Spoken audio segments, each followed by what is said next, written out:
இந்த நொடிக்காக தான் காத்திருக்கிறோம் நாங்கள். தர்மத்தாயின் தவ புதல்வரே, தமிழக வெற்றி கழகத்தின் தலைவா, தலைவா வா, தலைமை ஏற்க வா, தலைமை உரைத்தா. தமிழக வெற்றி கழகத்தின் தலைவர் வேலூரில் இதோ உங்கள் முன்னால்.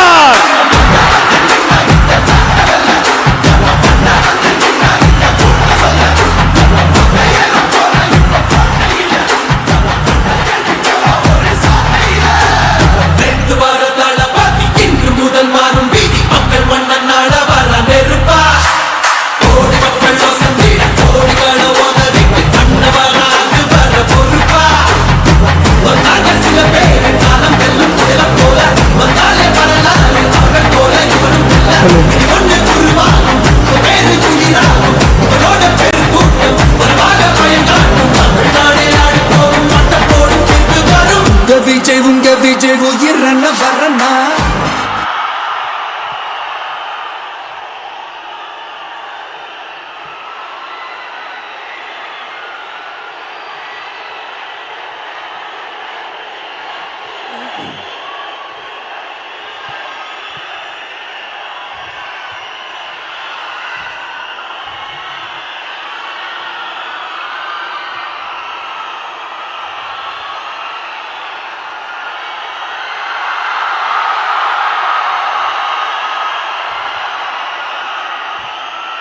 எங்க ஓட்டு எங்க உரிமை.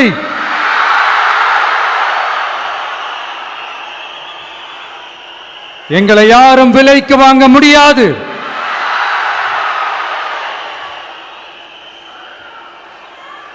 எங்க ஓட்டு விசில் சின்னத்துக்கு தான்.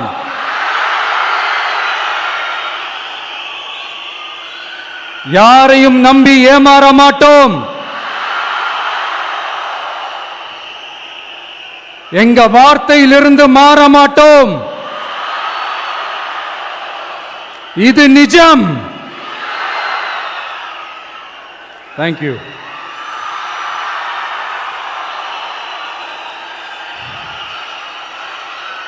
ஒரு குட்டி கதையிலிருந்து ஆரம்பிப்போமா?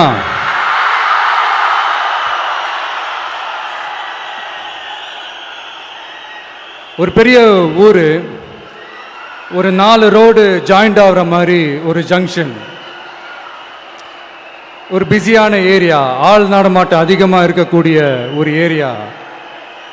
அங்கே சென்டரில் ஒரு முரட்டு ஜல்லிக்கட்டு காலை ஒன்று நின்றுட்டு இருக்குது.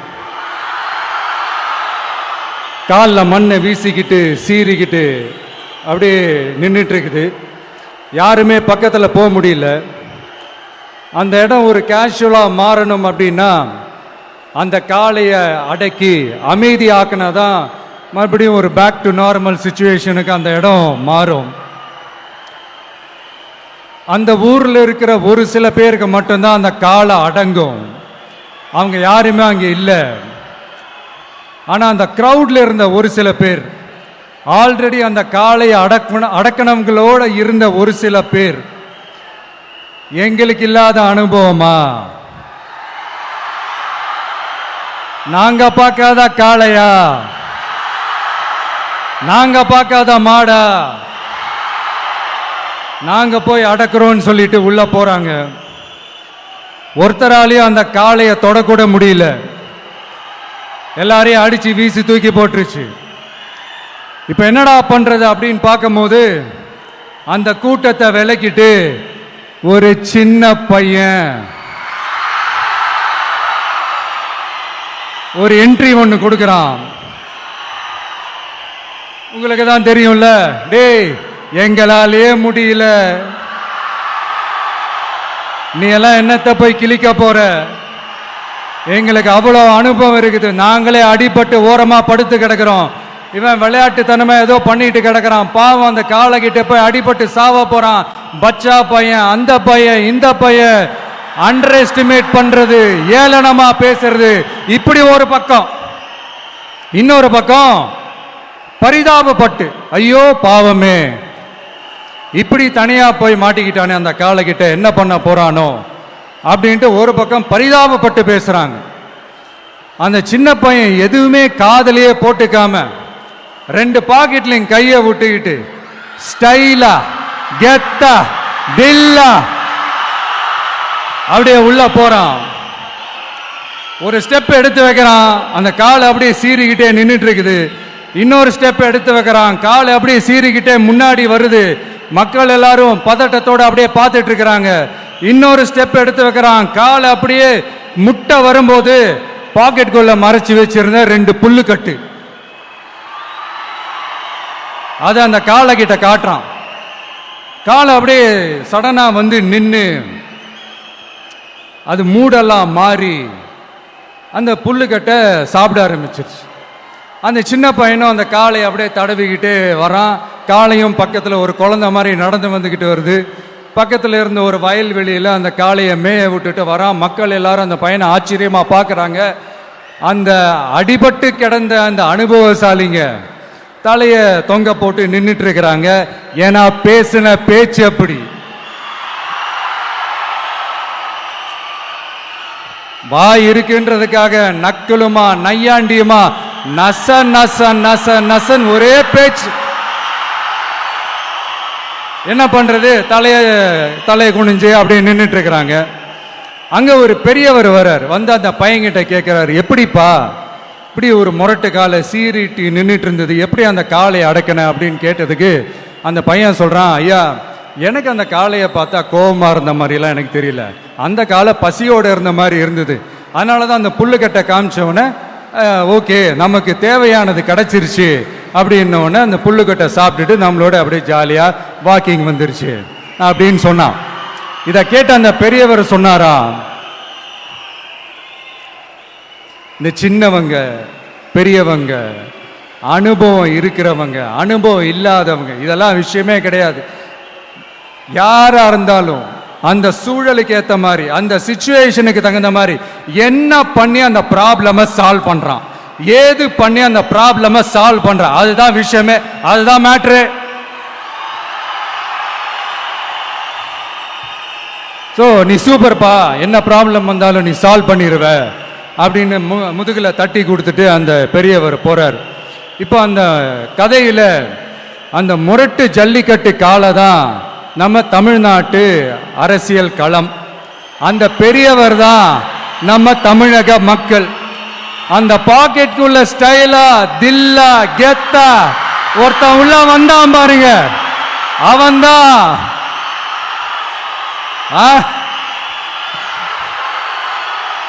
நான் இல்லைங்க, நான் இல்லை, நானு நீங்க நாம எல்லாருமா சேர்ந்து மாபெரும் மக்கள் சக்தியா இருக்கக்கூடிய நம்ம டிவிக்கு,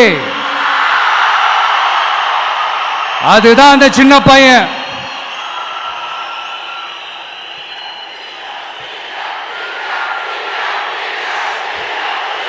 தேங்க்யூ தேங்க்யூ தேங்க்யூ.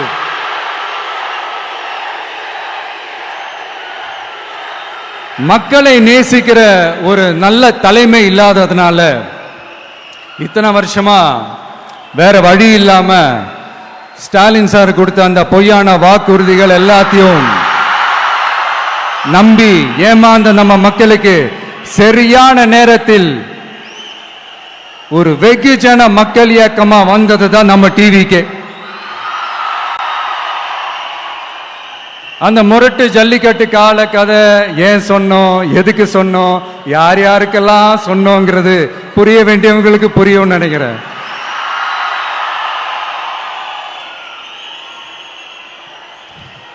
இப்போ நாம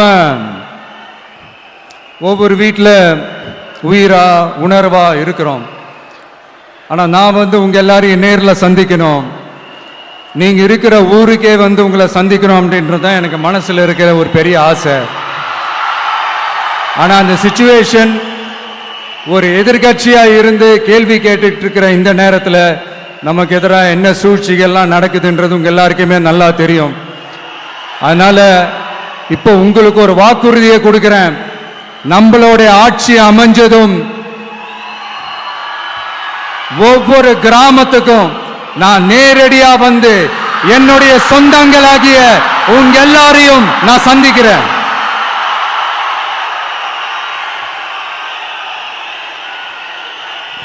கொஞ்ச நாளைக்கு முன்னாடி நம்ம ஸ்டாலின் சார் ஒரு உருட்டு ஒன்று உருட்டினாரு, நீங்க கேள்விப்பட்டிருப்பீங்க. இப்ப வரப்போற எலெக்ஷன் எதுக்கான எலெக்ஷன்? நம்ம சட்டமன்ற தமிழ்நாடு சட்டசபைக்கான ஒரு தேர்தல் இல்லையா? இதே தமிழ்நாட்டுக்கும் டெல்லிக்குமான ஒரு எலெக்ஷன் அப்படின்னு சொல்றாங்க. இன்னும் கொஞ்சம் மேல போய் தமிழ்நாட்டுக்கும் என்டிஏவுக்குமான ஒரு எலெக்ஷன் அப்படின்னு சொல்றாங்க. என்ன சார், டெல்லியில ஏதாவது நிக்க போறீங்களா? அப்புறம் ஏன் தமிழ்நாட்டுக்கும் டெல்லிக்குமான ஒரு எலெக்ஷன் சொல்றீங்க?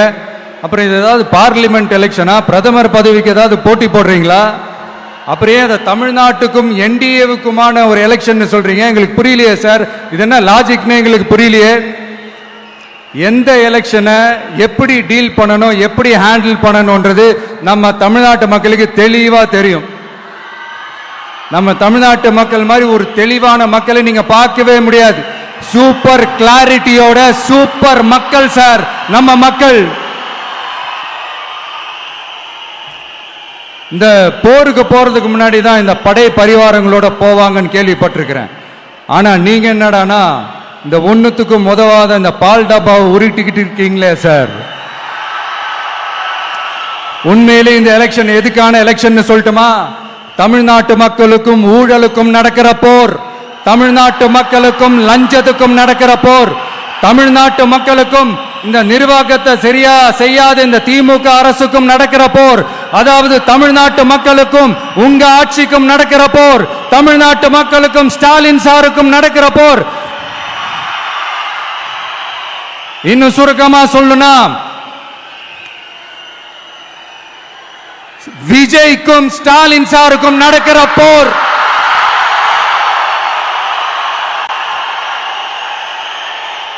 இதுக்கு நடுவுல இந்த என்டிஏ டெல்லி இதெல்லாம் என்ன லாஜிக்னே புரிய மாட்டேங்குது சார். தமிழ்நாடு தான் விஜய், இந்த விஜய் தான் தமிழ்நாடு. தூய சக்தி டிவிகேவுக்கும் தீய சக்தி டிஎம்கேவுக்கும் தான் இந்த போர். இப்படி உக்கிரமா இருக்கிற இந்த போர்ல மறுபடியும் ஒண்ணுத்துக்கும் உதவாத இந்த பால் டப்பாவை உருட்டிக்கிட்டு இன்னொரு காமெடி வேற. அது என்னடானா அவரோட ஆட்சியில தான் தமிழ்நாடு சூப்பர் ஸ்டார் மாநிலமா இருக்குதான். கரெக்ட், தமிழ்நாடு சூப்பர் ஸ்டார் மாநிலம் தான். காமராஜர் அவர்கள் டைம்ல, அண்ணா அவர்கள் டைம்ல, எம்ஜிஆர் அவர்களோட ஆட்சியில.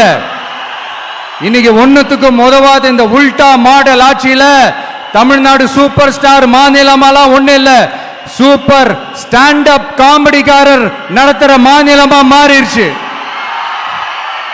மக்களே, உங்களுக்காக மட்டுமே தான் வர தடைகள், சதிகள், சூழ்ச்சிகள் எல்லாத்தையும் தாண்டி இந்த 2026 இந்த தேர்தல்ல டிவிகே தில்லா நிற்கும்.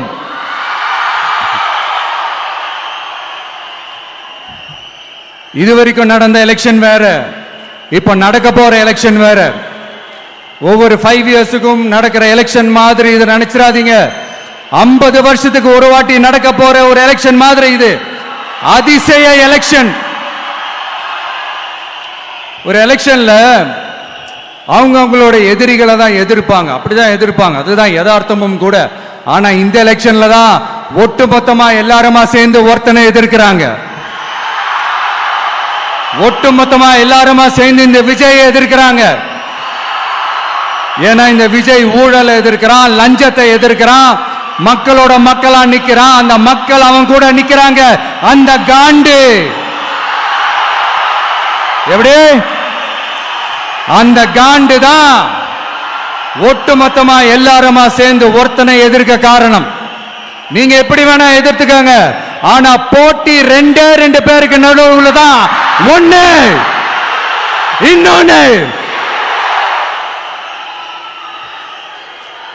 இந்த எலெக்ஷன் டேல மேக்சிமம் என்ன பண்ணுவீங்க? போவீங்க, ஓட்டு போடுவீங்க, வருவீங்க, அவ்வளவுதான் உங்களுடைய பார்ட்டிசிபேஷன்.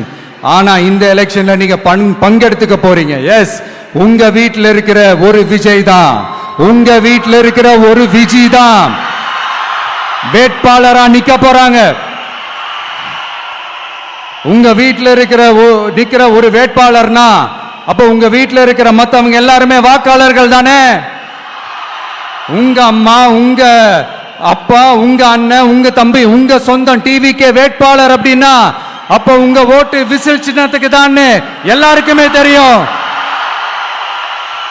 ஏன் நம்மளோட எதிரிங்களுக்கு கூட அது நல்லாவே தெரியும். அதனாலதான் நமக்கு எதிராக அவ்வளவு அவதூறு பரப்புறாங்க. என்னென்ன அவதூறு பரப்புறாங்கன்றது உங்களுக்கே நல்லா தெரியும்.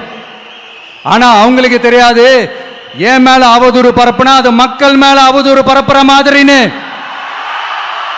எனக்கு அரசியல் தெரியலன்னு சொன்னா அது மக்களுக்கு அரசியல் தெரியலன்னு சொல்ற மாதிரின்னு.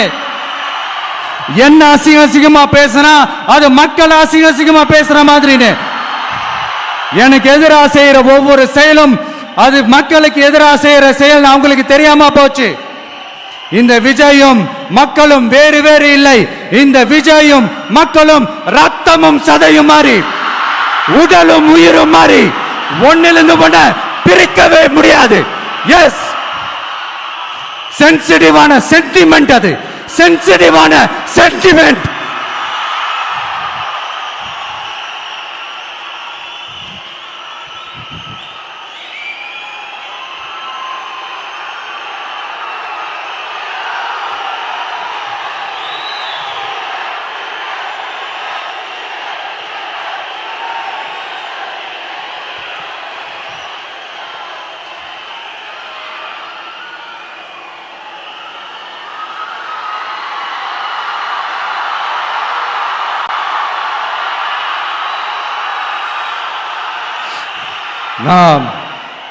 சாரி, இதை யாரும் அசைக்க முடியாது. மக்களை நேசிக்கிற விஜய் வேணுமா, மக்கள் விரோத ஆட்சி நடத்துற ஸ்டாலின் சார் வேணுமா? இந்த விஜய் நம்புறீங்களா, ஸ்டாலின் சார் நம்புறீங்களா? Proof, this is the proof.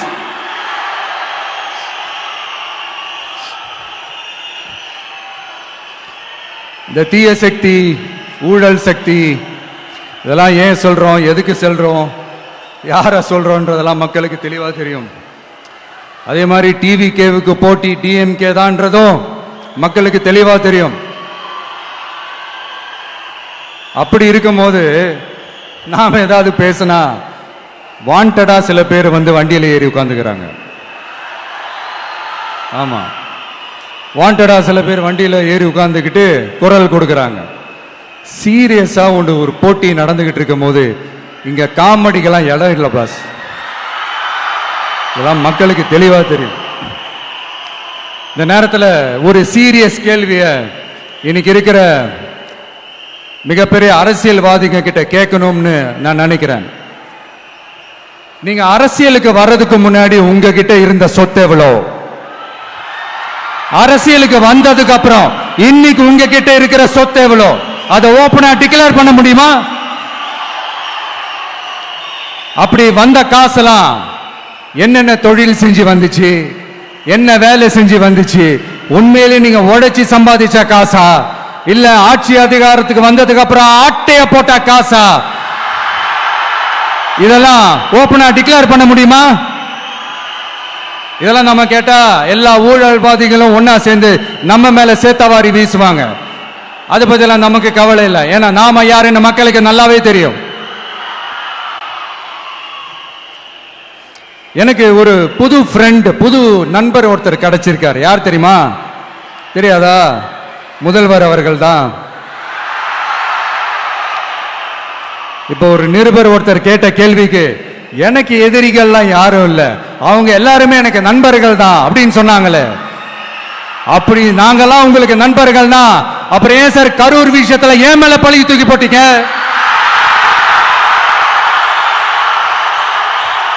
உங்களுக்கு மனசாட்சின்னு ஒண்ணு இருந்தா அப்படி பேசிருப்பீங்களா?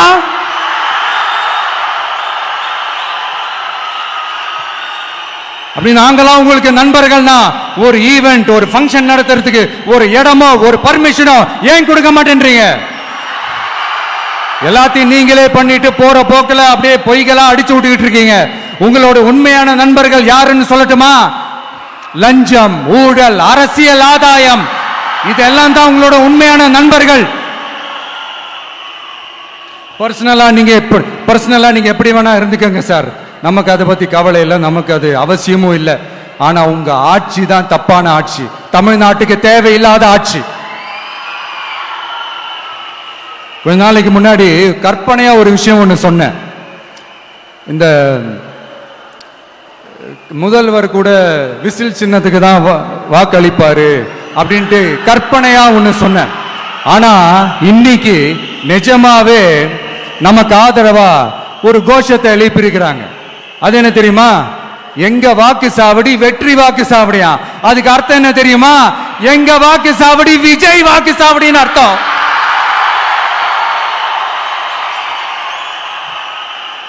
அது சரி, மக்களோட இந்த ஆதரவை பார்த்துட்டு அவர் அறியாமலே எப்படி பேசிட்டாரு என்னமோ தெரியல. 50 வருஷம் எக்ஸ்பீரியன்ஸ் அரசியல்ல, உண்மை என்னன்னு ஒத்துக்கிட்டு தானே ஆகணும்.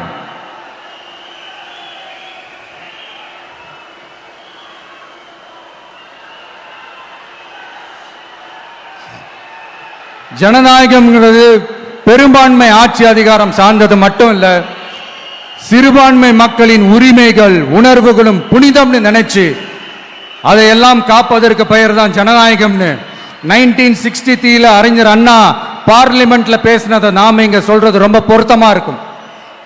அறிஞர் அண்ணா சொன்னது தான் டிவிகேவோட நிலைப்பாடும். இந்த ஸ்டாண்ட்ல நாம 100% உறுதியா இருப்போம். யாருக்காகவும் எதுக்காகவும் இதுல சமரசமே கிடையாது. மதச்சார்பற்ற சமூக நீதி தன்மை தான் நம்ம அடிப்படை கொள்கைகள் ஒண்ணு. அதுல எந்த மாற்றமும் எப்பவும் கிடையாது. ஆனா இதெல்லாம் மறந்துட்டு எப்படியாவது எதையாவது செஞ்சு ஓட்டு வாங்குறதுக்காகவே இங்க சில பேர் இருக்கிறாங்க. அவங்கள மாதிரி நமக்கு அப்படி சில பிரச்சனைகள்ல எரியற நெருப்புல எண்ணெய ஊத்துற எண்ணமே இல்ல.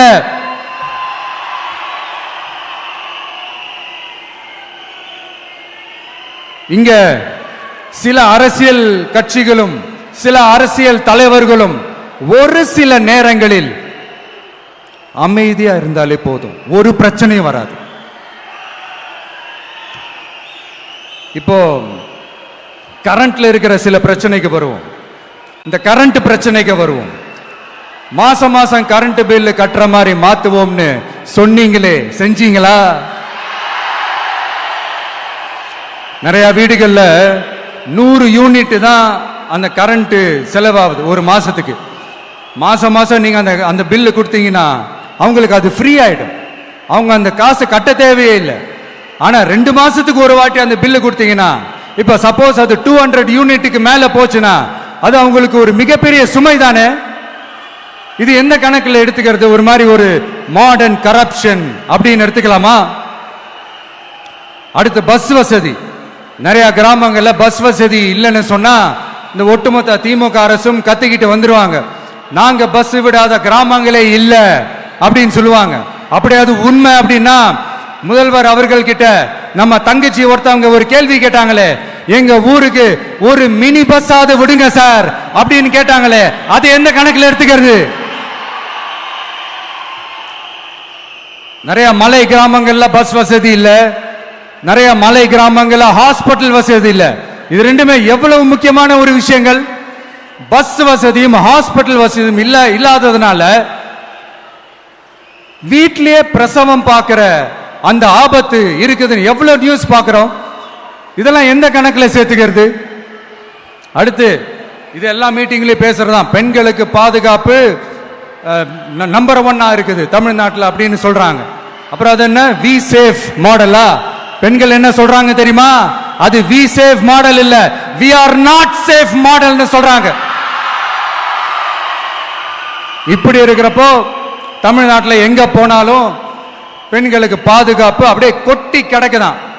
இப்படி சொன்னா எப்படி சார்? கேட்கிறவங்க என்ன கேசரி சாப்பிடுறாங்க நினைச்சீங்களா?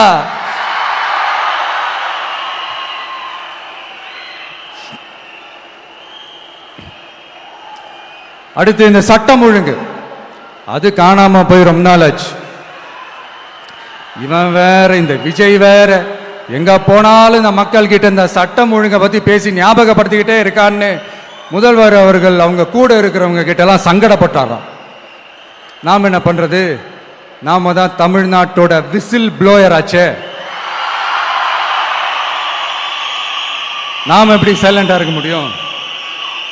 நாமளும் கேள்வியா கேட்கிறோம், ஆனா பதிலெல்லாம் வந்த மாதிரியே தெரியல. இருந்தா தானே வர்றதுக்கு, வச்சுக்கிட்டா வஞ்சனை பண்றாரு.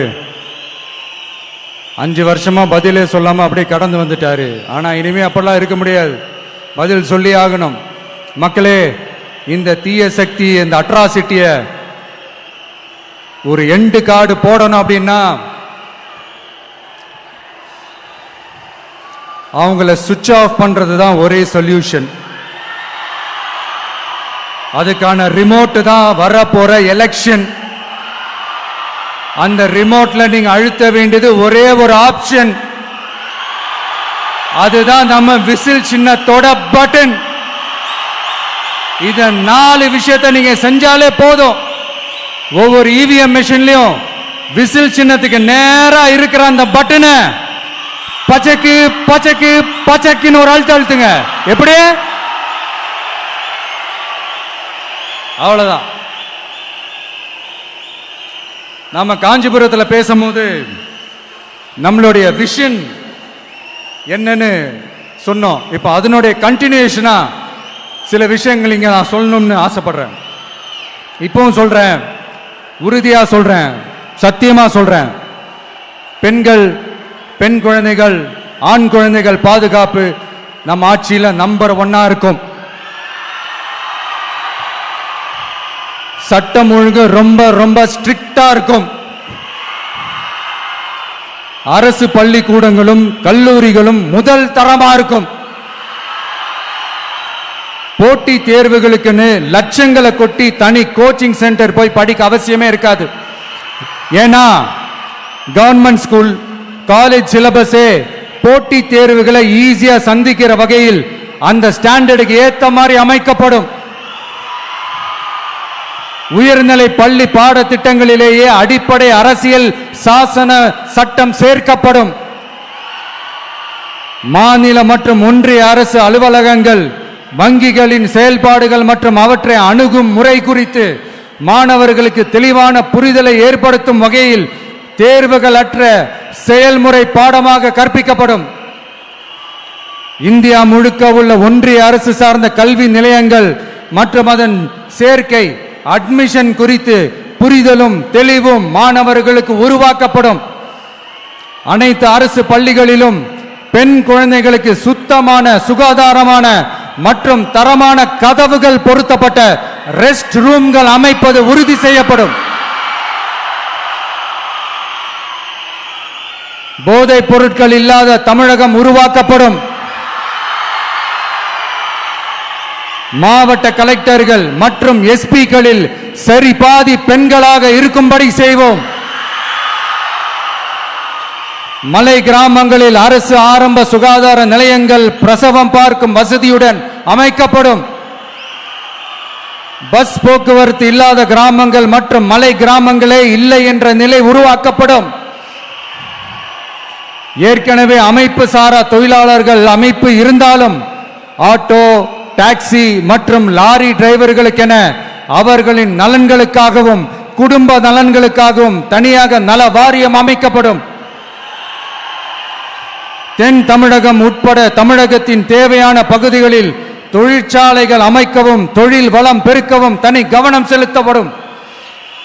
விவசாயிகள், மீனவர்கள் மற்றும் நெசவாளர்களின் கருத்துக்களை அறிந்து அவர்களுக்கான திட்டங்கள் காலத்தின் தேவைக்கேற்ப உருவாக்கப்படும்.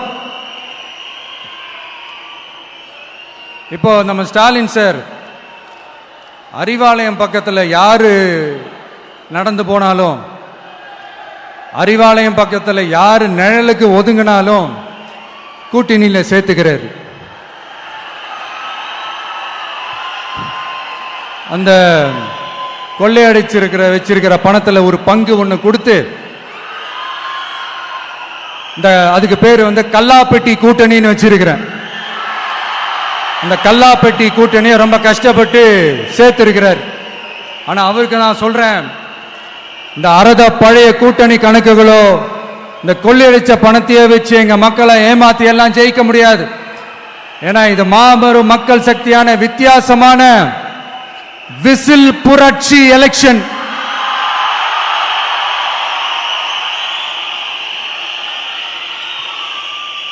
உங்களோட நான் இருக்கேன், நம்மளோட நம்ம மக்கள் இருக்கிறாங்க. இதுக்கு மேல என்ன வேணும்?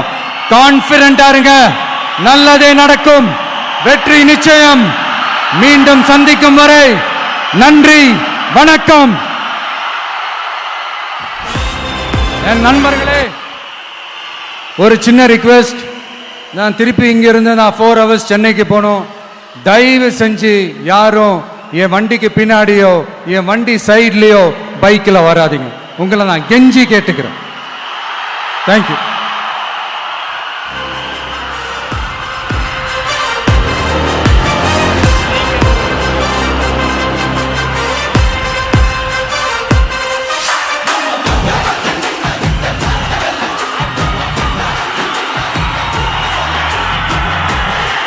வெற்றி தலைவர் அவர்களுக்கு நன்றி.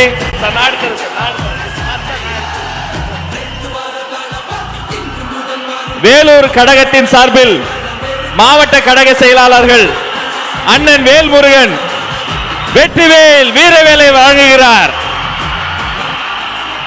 அவரோடு நவீன், வினோத் கண்ணன், இமுத்தியாஸ், தனசேகர் அத்தனை பேரும் சிறப்பு பரிசுகள் வழங்குகிறார்கள்.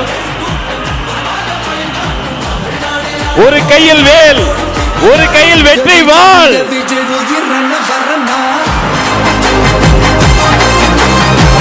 விஜய் உங்க விஜய் எளியவன் குரல்னா விஜய் உங்க விஜய் தனியாள கடல்னா விஜய் உங்க விஜய் எளியவன் குரல்னா விஜய் உங்க விஜய் தனியாள கடல்னா மக்கள் தானே மன்னர்களை உனக்கு காட்ட வரனா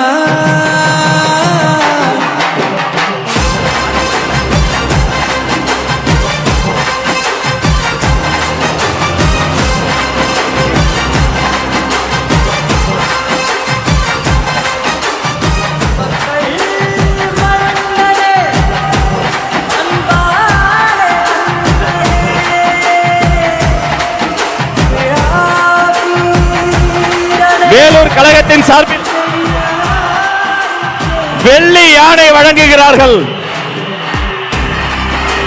இது வெள்ளி யானை மட்டுமல்ல, வேலூர் வழங்கிய வெற்றி யானை. அவர் கையில்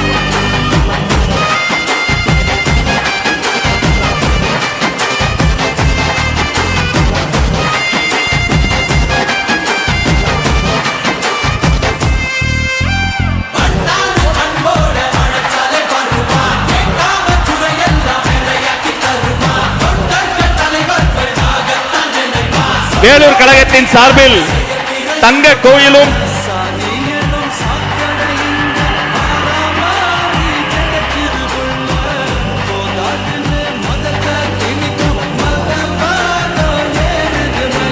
வெற்றி தலைவருக்கு செங்கோல் பரிசாக வழங்குகிறது வேலூர் மாவட்டம்.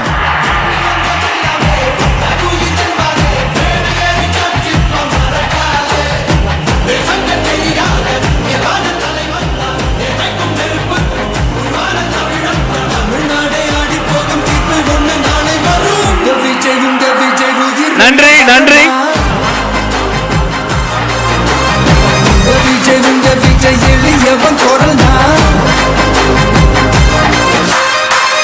விஜய் உங்க விஜய் தனியாள கடல்னா விஜய் உங்க விஜய் எளியவன் குரல்னா விஜய் உங்க விஜய் தனியாள கடல்னா மக்கள் தானே மன்னர்களை உனக்கு காட்ட வரனா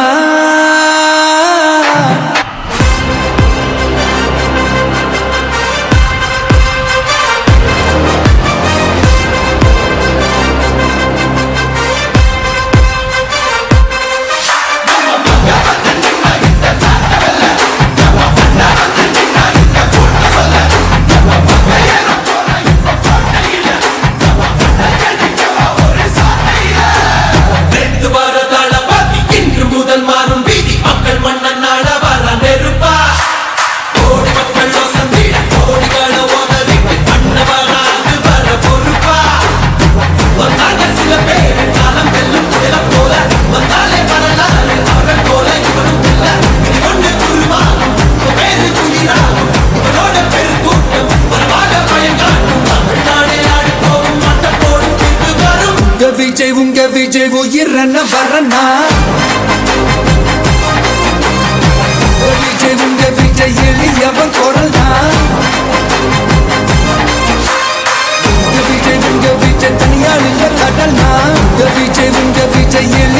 அவன் குரல்னா உங்க விஜய் தனியார் இல்ல கடல்னா மக்கள் தானே மன்னர்களே உனக்கு காட்ட வரனா